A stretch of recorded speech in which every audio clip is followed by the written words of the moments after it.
Hello, mi Andy. Magandang buhay. Dahil high tide po dito sa tabing bahay po namin, mi Andy. Naliligo po yung mag-ama. Nagbabanding po silang dalawa. Napaka linaw po talaga ng tubig, mi Andy. Ayan po, tingnan nyo. Ang sarap maligo. Kaya pinuntahan ko dito silang dalawa sa tabi po. Malapit lang sa bahay namin. Nagbabanding po ang mag-ama.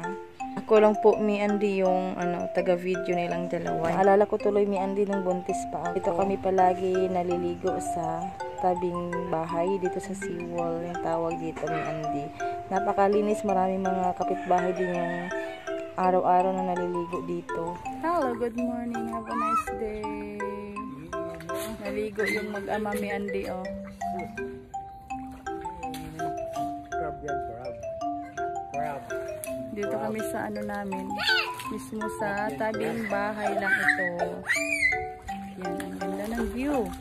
Crab yan. May mga time din, mi Andy, na hindi malinaw yung tubig. Kaya, yung time na ito, sobrang linaw. Kaya nagaya po ang mag-ama na maligo po silang dalawa. Low tide.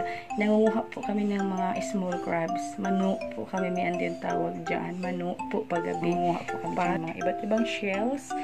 Halos mga kapitbahay po dito namin ay tapos may kwento po dito sa baybayin namin, kwento po ng mga taga rito na may mga not like ours daw na pag low tide nagpupunta dito, tapos may nakikita daw sila na parang hindi tao, you know kung ano yung ibig kong sabihin.